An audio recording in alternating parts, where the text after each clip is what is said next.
Sonte do të flasëm për një rrëfim të një shoku të Muhammedit sallallahu alaihi wasallam, të cilin ne i përcjell Enesi radhiyallahu ta'ala anhu, ku thot: erdhi te Muhammedi sallallahu alaihi wasallam një njeri, edhe i tha pejgamberit sallallahu alaihi wasallam: e jemnauni sawadi wa damamatu wajhi min dukhulil janna? A është penges fytyra ime e zezë dhe bukurin që nuk e kam të madhe ndonjë penges që unë mos hi në xhennet? Atëherë Muhammedi sallallahu alaihi wasallam i tha: pasha Zotin i cili më ka në duart e veta, ti nëse beson në këtë mënyrë, ti nuk ke besu, nuk je besimtar. Atëherë njeriu në fjalë Muhammedi sallallahu alaihi wasallam i tha: unë o i dërguari i Allahut, para 8 muajve kam deklaru se Allahu fuqiplot është një dhe se Muhammedi alayhi salatu wassalam është i dërguari i tij. Por unë këtë ta them se këta njerëz që i ke në praninë tënde dhe shumë të tjerë nuk pranojnë që mua të mapën vajzë për martesë, duke u bazuar në atë se unë nuk kam bukurit madhe dhe se jam me racë të zezë. Ndërsa unë atë përkatësinë time familjare e kom të lartë. Jam prej fisit Sulejm, por kom dalë ka dajallarët edhe prandaj jam i zi. Atëherë Muhammedi sallallahu alaihi wasallam tha: a e ka pa dikush sot Amr bin Wahbin? I shkoi ndërmend një shok i Muhammedit, një shok të vetin, të cilin e quajshin Amr bin Wahb. A e ka pa dikush sot? Ki Amr bin Wahbi ka qenë prej fisit Thaqif, edhe prej muslimanëve të ri. I thanë: jo, ja Rasulullah, nuk e kemi pas sot. Ki personi që u anku, ki tha: unë ja di shtëpin, o i dërguari i Allahut. Atëherë Muhammedi sallallahu alaihi wasallam i tha: ti shko te shtëpia e tij, trokite derën lehtë me edukat, edhe thuaj se Muhammedi sallallahu alaihi wasallam ka dërgu që tua lipi apo kërkoj fejesën e vajzës tuaj. Atëherë ki personi niset për të shtëpia e Wahbës, e Amr bin Wahb, shkon dhe troket derën. Pasi që e troket derën lehtë, edhe u paraqitet, u prezentohet, ata kur e dëgjojnë se ki folën gjuhën e pastër, kret gëzim ishin, nga se e dinin se dikush ka ardhur tua lipje vajzën.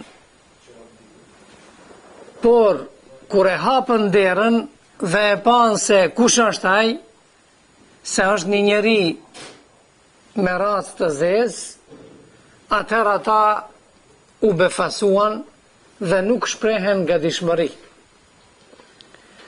Ki u tha: mua më ka dërgu Muhammedi sallallahu alaihi wasallam që të më fejoni me vajzën tuaj. Ai kishte një vajzë të bukur. Prindi tha: nuk e kemi rendin, pra nuk e pranua. Edhe djali u largua. Pas pa kohë më njëherë intervenoi vajza dhe tha: o bab, Ma mirë është që të shpejtojmë sa nuk ka zbrit ndonjë ajet Muhamedi sallallahu alaihi wasallam për këtë refuzimin tënd të urdhit të Muhamedit sallallahu alaihi wasallam. Pra, unë jam e gatshme të martohem me të, pasi që kjo është dëshira e Allahut dhe e dërguarit të tij. Atëherë prindi niset për të Muhamedi sallallahu alaihi wasallam, ndërsa djali ka shku më herët edhe i ka tregu Muhamedit sallallahu alaihi wasallam se ai çfarë qëndrimi ka pas. Edhe pse i ka thënë se më ka dërgu Muhamedi sallallahu alaihi wasallam. Kështu që kur arrin prindit e Muhamedit sallallahu alaihi wasallam, ulet më larg dhe Muhamedi sallallahu alaihi wasallam i thot: "A ti ishe ai që e refuzove urdhrin tim?" Ai tha: "O i dërguari i Allahut, unë kam gabu dhe nuk kam qenë i sigurt se ka qenë fjala yte, se ti e ke dërgu. Por nëse ju e keni dërgu, atëherë unë pajtohem me një gjatë të tillë." Atëherë prindi ja cakton meherin, i thot: "Unë ja jap vajzën time këtij meher, me një meher 400 dinar të asaj kohe." Muhamedi sallallahu alaihi wasallam djalit i thot: "Shko edhe martohu me të." Do më thonë shkurt, jo me procedura si kur të ne. Aja atër i thot: "O i dërguari i Allahut, po çka të bëj? Unë nuk kam asgjë prej pasurisë, nuk mundi ta mbrej atë që ta paguaj meherin." Atër Muhamedi sallallahu alaihi wasallam thot: "Meherin tënd do ta paguajnë 3 persona, 3 shok. Do të shkosh te Hazreti Aliu, të t'i jape 200 dinar. Do të shkosh te Abdurrahman bin Aufi, edhe ai do t'i jep 200 dinar. Po ashtu do të shkosh edhe te Hazreti Osmani, edhe ai do t'i jep 200 dinar.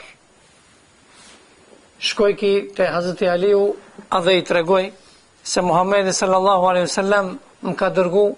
Hazreti Aliu i dha edhe ja shtoj bile. Edhe i dyti, Abdurrahman bin Aufi, i dha dhe ja shtoj, edhe Uthman bin Affani i dha dhe ja shtoj.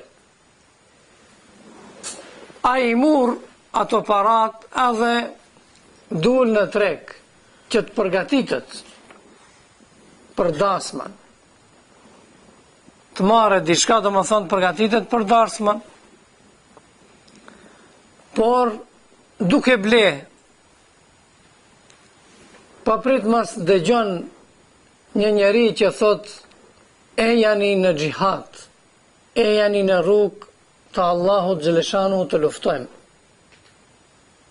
Pra, në kohën e Muhamedit sallallahu alaihi wasallam për në xhihad, për në luftë ashtu kanë thirrë. I dërguari sallallahu alaihi wasallam ka dërgu dikant të dalë në për rrugët e qytetit të Medinës edhe të thret, të thot: "Kush është i gatshëm të merr pjesë në luftë, se i dërguari sallallahu alaihi wasallam ka shpall luftë." Kështu që muslimanët janë të bu hiç pa thirrje, nuk kanë pas thirrje, vetëm bazë vullnetare.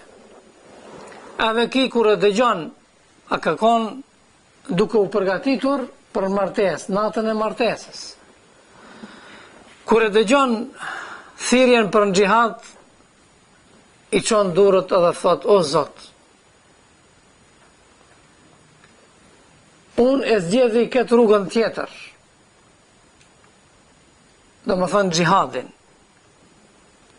Edhe në vend që të bleje përgatitje për martes, ai më njëherë fillon edhe blen përgatitje për luftë. Shkon e merr një shpatë, shtiza, mbrojtëse, për të mbrojtur i dini kini pato, edhe niset edhe ai u bashkangjitet muslimanëve për në luftë.